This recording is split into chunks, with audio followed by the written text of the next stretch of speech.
Hello, everyone out there in Rumble X and YouTube land. Welcome back to Diego Knows.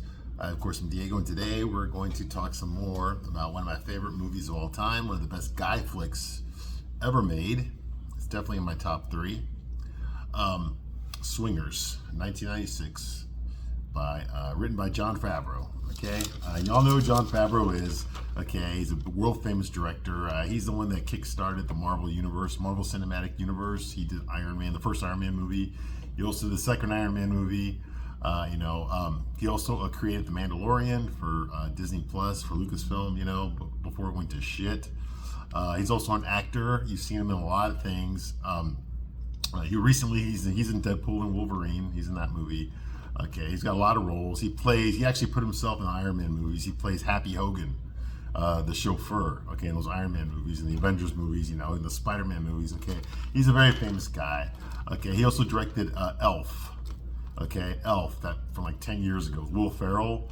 He directed that, and he also directed the Lion King reboots and the Jungle Book reboots, okay, the CGI version they did, the past several years, okay. So not everything he does is good, okay, but a lot of what he does is good. He's a very talented director.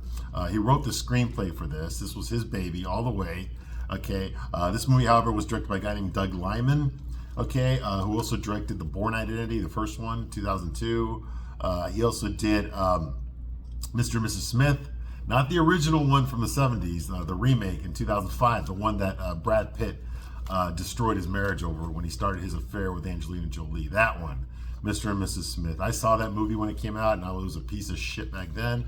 And it's a piece of shit now. I know there's a new TV show right now where they just fucking they blackwash the whole fucking thing, so all the characters are black now, or people of color. They're not white anymore. I know there's a TV show, but I ain't gonna fucking watch that bullshit. Okay, and I can only imagine how good the original one was. Okay, from the 70s, or it might have been the 60s. I don't know. I don't care. Okay, but you can only imagine. Okay, but yes, he did that. He also directed Jumper. That vehicle that was supposed to make, the other vehicle that was supposed to make Hayden Christensen a thing, and it didn't work. His career suffered. Okay, Edge of Tomorrow from 2014. I heard that movie was very good. I heard that movie has two names. Like, it's called Edge of Tomorrow, and there's like another name for that movie too. Like, how can a movie have two different names? But that's the one with Tom Cruise and what's her name, Emily Blunt. Okay, I heard it's really good, but I have not seen it, so I can't comment on that. And of course, he directed the recent piece of shit, straight to fucking Amazon Prime, Roadhouse remake with Jake Gyllenhaal. Where he plays Dalton, but he's just like a nice guy, Dalton. For kicks your ass. No, I'm not buying it. All right, and that's the one where what's his name? Conor McGregor, he just spends the whole movie like this.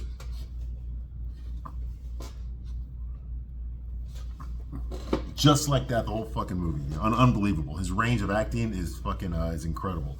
All right. So anyway, yeah. So now you know who Doug Liman is. He directed this. This is his first movie he directed. The reason he directed this movie, because why would he direct this movie when Jon Favreau is an Academy Award-winning director, right? Well, he wasn't back then. Yeah, he was starting out. Why? Because obviously Jon Favreau wanted to direct it. He wrote it. He wanted to put his friends in it. He gave himself the main character. He cast himself as the main character. Why? Because Jon Favreau didn't have any money. He didn't have any money, but he had a great screenplay. Okay, and Doug Liman managed to get the money from his dad under the condition, the $250,000 they needed to make this movie. Most of it, by the way, was spent on getting the rights to a lot of songs in this movie. That's where all the money went. It didn't go to the actors or the production crew or locations or none of that shit, or permits, none of that shit. It went towards getting the musical rights for the songs that are in the movie. Okay, and the reason Doug Liman got to direct the movie was because he's the one that raised the money. He got the money from his dad under the condition that he directs the movie. Okay, so that's what happened. So both their careers pretty much got launched because of this movie. Okay, Swingers. And I've said in the other videos before, Jon Favreau was already friends with Vince Vaughn. Okay, so it wasn't much of a stretch to get Vince Vaughn to be in this movie. They were both in the movie Rudy together. They both played minor characters in that movie. That's the movie with Sean Astin, yeah. The college football movie with Sean Astin, yeah. Notre Dame, yeah, that one, right? And yeah, Ned Beatty played Rudy's dad. Okay, you've seen the movie. You've seen the movie. Fucking Charles S. Dutton was in it too. Okay, it's one of those feel good sports movies, right? Anyway, so yeah, Jon Favreau wrote this movie. He managed to get it after it was made. Okay, then they couldn't release it to Sundance because they didn't really think that anybody would take this movie seriously. If you think about the tone and what the movie's about, what is it about? It's about a bunch of out of work actors that are trying to get laid. Okay, I mean, that's too real.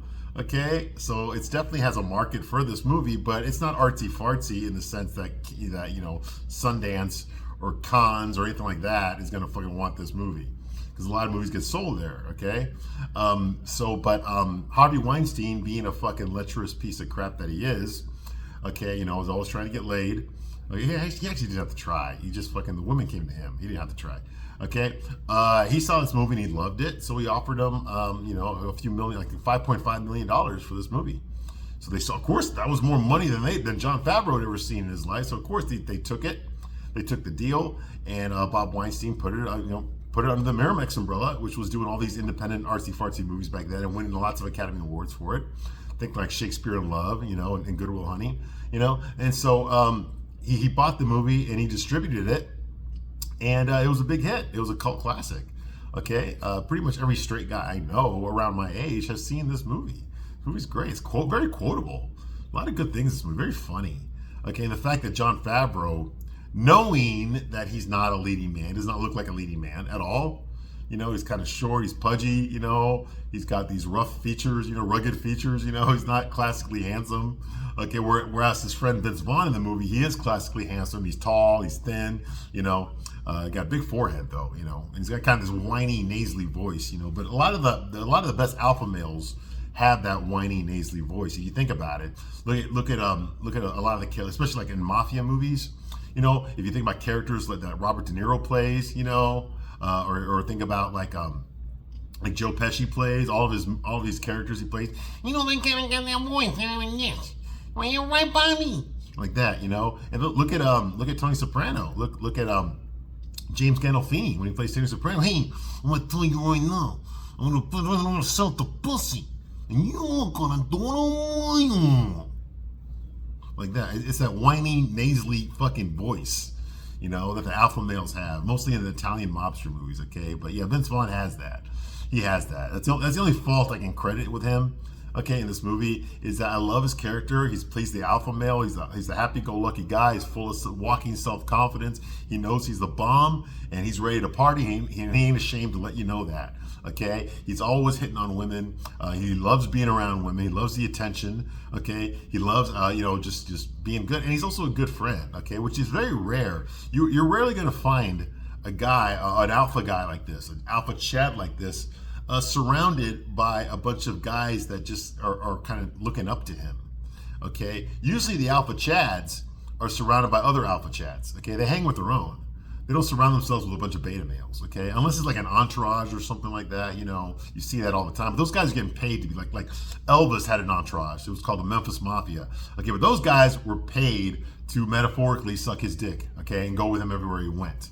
Okay, to bolster him, tell him how great he is and shit. In exchange, they would get the leftover women. They would get to party with him. They would get to do all that, go to all the parties, all the events, all that shit that Elvis did. Okay, that was the exchange. Okay, but that's not the case here.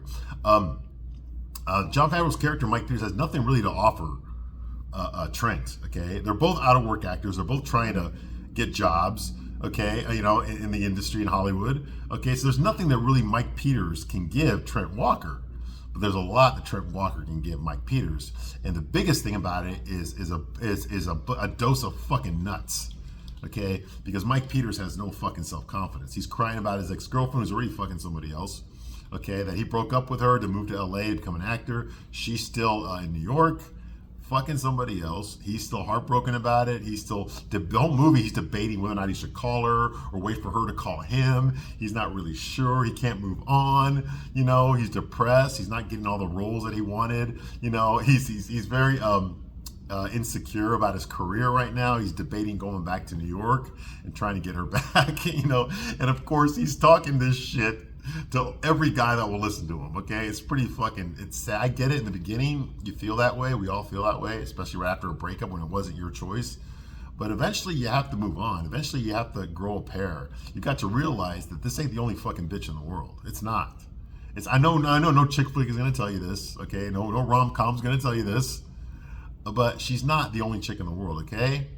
The rom-coms, the chick flicks and shit, which I always criticize on this channel, they're always based on the presumption that the woman, the main character, the protagonist, the woman in the movie, okay, is 1 in a million, okay? When the truth is she is 1 of a million, okay? And I think the biggest problem that men have, because there's a lot more insecure men now today in 2024 than there was in 1996 when this movie came out. There's a lot of different reasons for that. I've talked about in other videos, okay? But one of the biggest reasons for that is no male role models, okay? Because there are no more real male role models in movies and TV shows. There haven't been in the past 10 years, okay? Because Hollywood doesn't want to promote positive, strong, masculine men. They don't want to do that. Men are always depicted as subordinate to the women, as stupid, as cowards, okay, or as evil, as the bad guy, okay? You can't have a strong man, straight man, Christian man in anything anymore. They have to be ridiculed. They have to be emasculated, okay? They have to be vilified, okay? That's all Hollywood does today, okay? But it wasn't always that way. And this movie kind of shows you that, okay, you know what? Trent Walker is not a perfect guy by any means. Like I said, his biggest flaw, I think, is he's just fucking immature. He's very immature, okay? He doesn't plan for shit, okay? Like he's fucking playing video games and stuff, okay? He planned this trip to Vegas, but like he didn't even fucking bother to get dressed. Like his plan was to get dressed in the backseat of the car on the way to Vegas. Like that is so immature and irresponsible, okay? So he's not a perfect guy. But the qualities that he has are qualities that Mike Peters lacks. And if he hangs out with this guy long enough, some of it will rub off on him, okay? Now, in real life, there's not very many alpha guys like Trent Walker that would hang out with a Mike Peters, okay? They would make fun of, they would ridicule Mike Peters, okay? You know, men, we have our own hierarchy, okay, about who we can associate with and who we can't as far as other guys go, okay? If you're like a dweeb or something, or you're just like this beta male or some shit like that, okay, the alpha guys are not going to hang out with you. They're not going to boost your self-esteem. They're not going to try to, you know, to make you, to rise you up under their level. Most guys are not going to do that. They're going to hang with their own. The geeks hang with other geeks, okay? The pussy getting alpha chats hang with other pussy getting alpha chats. That's how it works in real life. People tend to hang out with what they're familiar with. This movie kind of breaks that a bit and shows the differences, because there's more than one insecure guy in this movie, okay? But they all hang around with Trent, and Trent doesn't act like a leader. He doesn't act like you know, he's telling them what he acts like a guy that just genuinely cares about these guys. I don't know why he cares about Mike, but he does, and he wants to help him. He realized this guy's in a rut ever since he moved to LA. He's still crying about his ex-girlfriend, and he wants to break him out of his shell. He's like, dude, you gotta get back out there. You gotta get laid. Like, you gotta get laid, okay? Quit thinking about this fucking girl, okay? She's moved on. She's fucking another guy. Go fucking do something like that. Quit fucking sitting on your ass, crying like a little fucking bitch about this girl, about how brokenhearted you are, about how you want her to call you back so much. Shut the fuck up and get up off your ass and go get fucking laid. Be a fucking man. Again, that's the underlying story in the beginning of the movie, most of the movie actually, but especially in the beginning, because that's the conflict that we're dealing with, is trying to get Mike to break out of his shell, go out there, meet some other girls, find a better girl than your goddamn fucking ex-girlfriend. Quit putting so much emphasis on her and realize that there's plenty of fucking hot honeys out there, baby. That's the way Trent would say it, okay? He's got to do that, because that's what Trent does. You don't see Trent crying about some fucking bitch with his dick in his hand. No, you don't, do you? Okay, exactly. Exactly. And I think men need that role model. They need to see guys do that. Because whenever you see a fucking guy get his heart broken in a movie, it's the rest of the fucking movie. I love her so much. You know, and after she's done fucking Mr. fucking 13-inch fucking cock over there and he's fucking pumped and dumped her, then she crawls back to the guy and he's like, I forgive you. I knew you'd come back to me because it was meant to be. You know, what the fuck is this bullshit? What the fuck is this bullshit? You know, but that's the only thing they're making today. That's the only thing they're making today. You know? And rom-coms in general, chick flicks in general, that's pretty much the formula. Whenever the girl fucks up, the guy always takes her back. Like, what the fuck is this? There's no fucking men in this. You know? And like I said before, I reviewed every episode of Sex and the City. It's on this channel, okay? And the whole idea that fucking the character, if you watch chick flicks, you know the character, Aiden, okay, who fucking Carrie cheated on him, and then he took her back, right? He forgave her like it was nothing, right? And then he asks her to marry him, and then she fucking calls off the wedding. So he dumps her again. And now you fast forward 20 something fucking years. Now that after she murdered her husband Big, all of a sudden she decides, you know what? I want Aiden again. I know it's been 25 years since I fucking cheated on him. And then I called off the wedding and all that. But you know what? I really deserve him now because I'm a boss bitch and I earned it. And she calls him, and guess what? What's Aiden doing? Right? Guess what he's doing? He's doing nothing. He's sitting around with his dick in his hand while his divorced wife is the fucking another guy. That's what he's doing. He's doing nothing but sitting around waiting for fucking Carrie to call him with his dick in his hand. And he's more than happy to take her back and get back into a relationship with her. You know? Because that's what all fucking guys do, right? No, it's not. No, it's not. But you're never going to learn that watching fucking And Just Like Crap. You're never going to learn that. At least this movie's realistic as the way the mistakes the guys do, and also the good qualities that we have. The good things that we do. What Trent's doing is fucking money, man. Straight up money. That's how you handle this shit. It's more important thing to do in the world than cry over some fucking cunt. I'm sorry, but it's fucking true. Now, before you start calling me a sexist here, not all women are cunts. No. In fact, I would say most women are not. But some women are. If the shoe fits. All right, anyway. I'm Diego, and I'm going to give you a fucking straight man's point of view. That's what I do here, okay? Now, where we left off last time, in the last video, okay? You've got Mike Peters there. They're going to Vegas, okay? Trent talked Mike into going to Vegas. So Mike gets all dressed up. He tells Trent on the way to Vegas from LA, because, you know, they got to drive through the desert to get there, okay, at night, okay? He tells them he's got $300 in cash, but he's only going to spend about 100 of it on gambling, and that's it. And they're going to act like they're rich, so that way they'll get a bunch of like drinks, comp, a lot of free shit. Okay, Trent, who's fucking driving, he didn't even bother to get fucking dressed. He's got to get dressed in the backseat of the fucking car while Mike holds the steering wheel, because they're not going to pull over to get dressed. Okay, they'll pull over for gas, but they won't pull over to get dressed. It was Trent's idea to go to Vegas anyway, all right? So they're screaming, Vegas, Vegas, Vegas. They're all excited. They're going to get laid. They're going to party, you know, all that kind of shit. Well, they finally do get to Vegas, okay? And we hear With Plenty of Money and You, okay? That's a song. That's an old jazz song from the 50s or 60s. It's by Tony Bennett, the late, great Tony Bennett, yes. He sang that song. There's a lot of that here, a lot of old songs. This movie's called Swingers.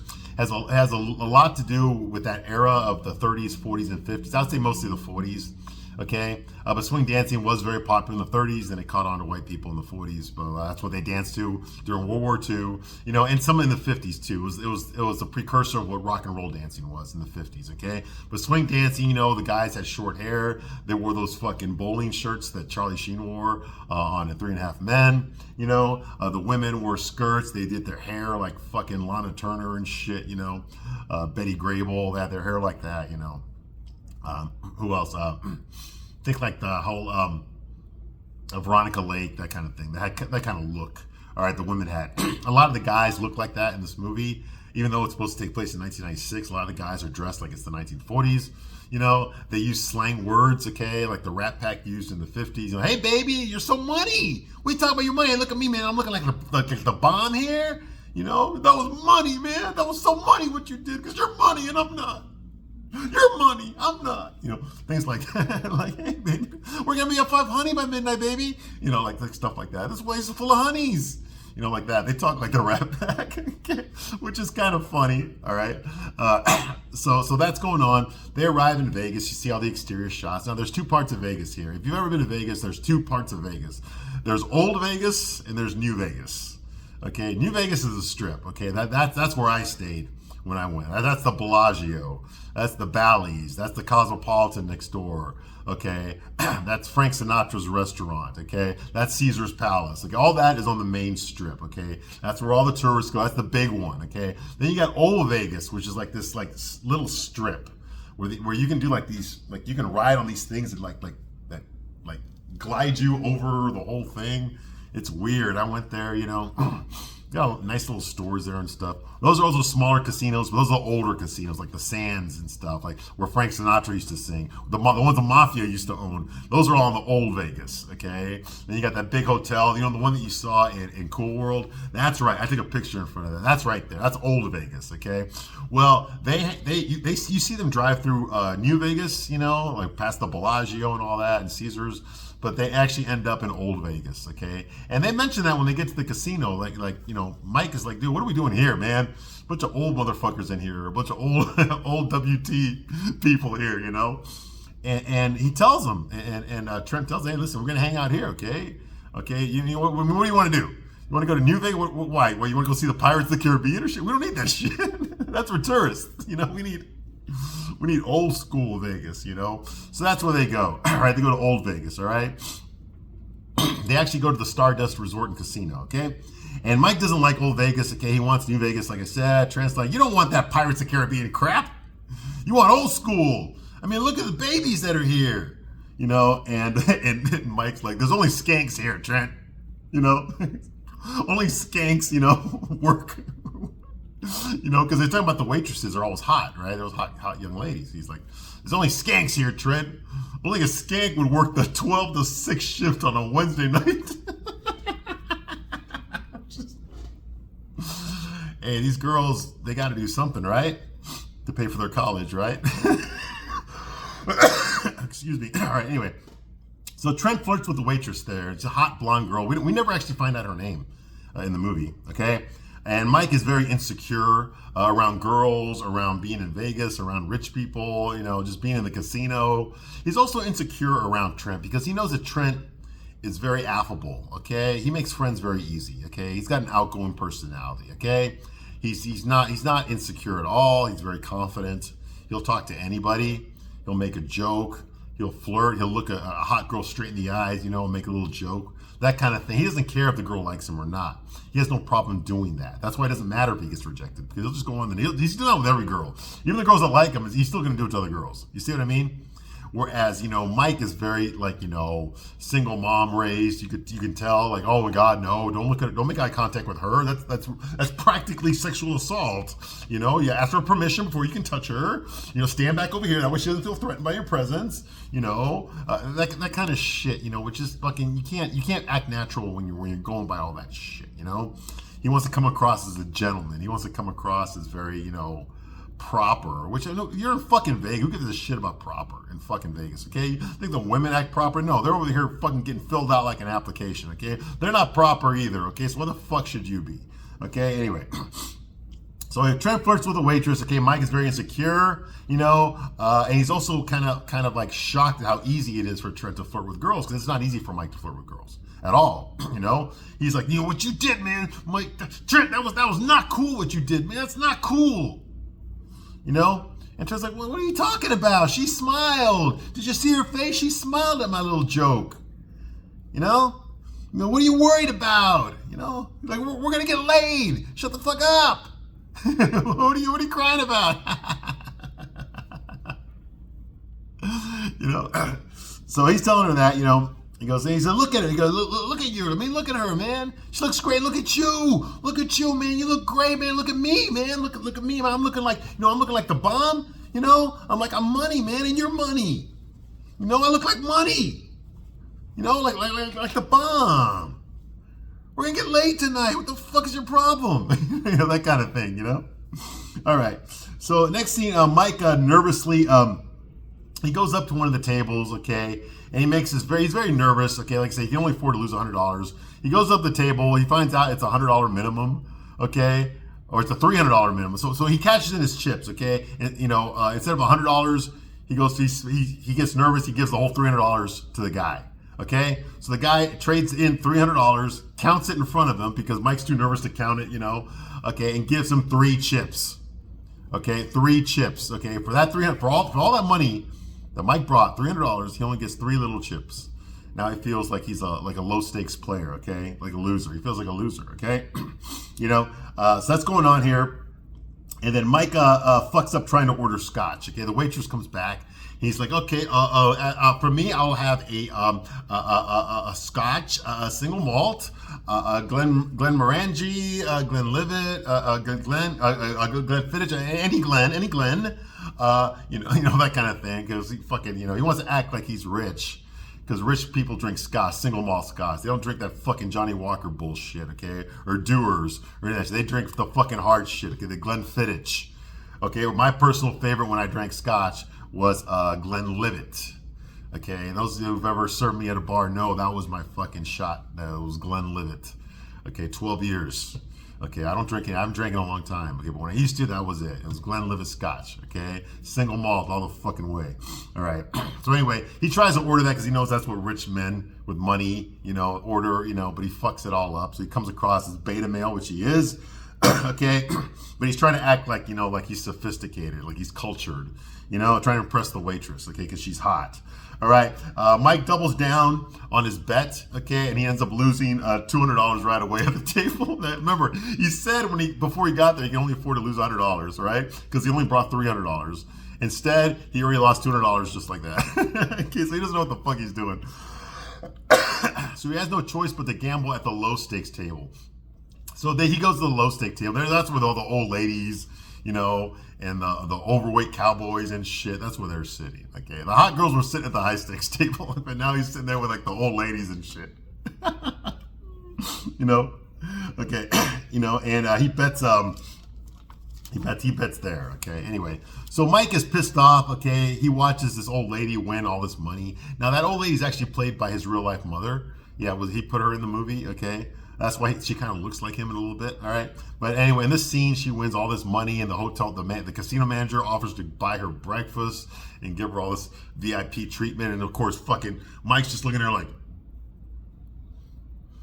what the fuck? Because he's losing everything, right? So he's pissed off, okay? So at the end, when they're about to cash in what they got left, okay, he won $20, but he lost $180. Okay, well, it turns out Trent didn't lose anything. Okay, and of course Mike points out, you didn't lose nothing. I'm the only one that loses anything because I'm a fucking loser, and you're money, and I'm a loser. Like that. So he expresses his envy at Trent and his self-pity at himself. Mike's like, that's because you're a winner. You're the winner, and I'm a loser. Like that, okay? Just like, look at me. Your money. What are you talking about? And you're the big winner, Mike. I know you don't feel that. I can't help it.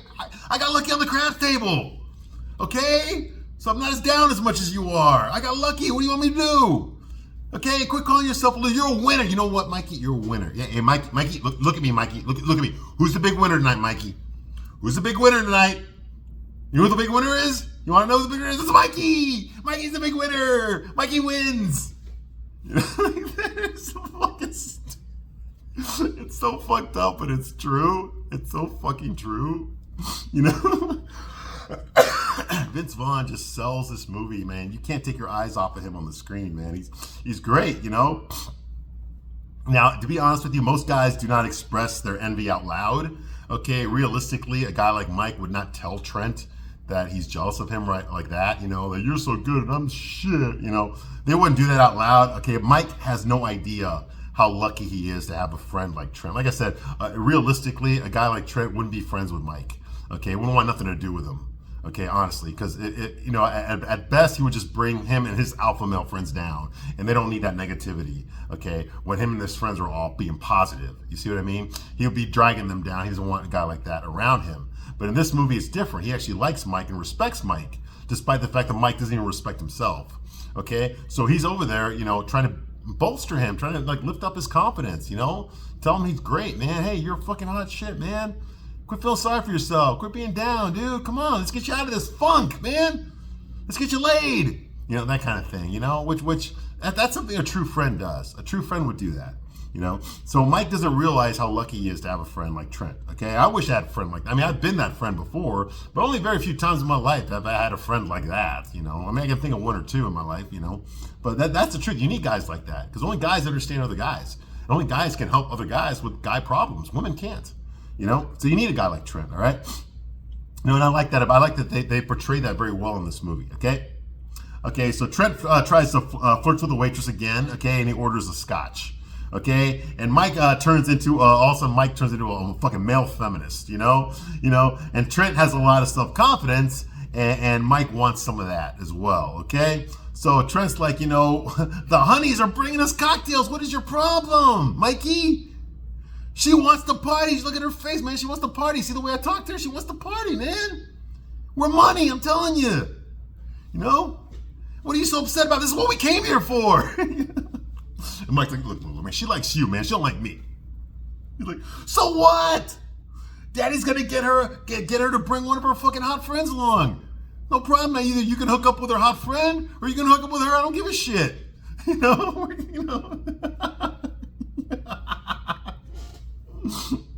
And Mike's like, look, Trent, man, I haven't dated a girl in 6 years. I can't help thinking about Michelle, my ex-girlfriend. I'm not attracted to these girls. And Trent's like, look. He's like, Mikey, look at me, man. Okay, do you think for one fucking second that I even pay attention to what these girls are fucking telling me? I don't give a shit what they say. This is true. You got to get back out there, Mikey. You got to quit feeling sorry for yourself. He's, look, man, all I do, you know what I do? I just stare into their eyes, I stare at their mouth, and wrinkle my eyebrows a little bit, and all of a sudden, I'm a big sweaty sweetie all of a sudden. They look at me that way. So Trent tells the waitress, her name's Christy, to bring a friend, okay, and to meet them after her shift at this bar, okay? And she agrees to do it. She's like, okay. And Mike's just like he's flabbergasted by how easy that was for Trent to flirt with her, to tell her, hey, you know what, here's your tip. You and your friend, you can come meet me over here at this bar at this time as soon as you get off your shift, all right? And she's like, okay. Like that. And Mike's just like, you know why? Because Trent's got game. Because he's got self-confidence. He's not fucking standing in the corner crying about some fucking bitch back in New York. Okay, he didn't bring that with him. He came out here to fucking get laid. He came out here to fucking party. He came out here to have a good time, to show his friend a good time. To have some of that fun rub off on his friend so his friend will quit feeling fucking sorry for himself. That's a good friend. That's how guys should do it. But you're not going to find any fucking movie in 2024 that's going to show that. You're not. And I'm not talking about something like The Hangover. That's just a bunch of guys acting stupid. Okay, I'm talking about like a guy dealing with depression. How do his male friends get him out of it? Okay, that's the beauty of this movie. That's the beauty of Swingers, all right? Okay, I'm going to stop my review right here, but I'll be back shortly to continue my review of Swingers. I thank you very much for watching this long, and I'll see you soon on the next one. Bye.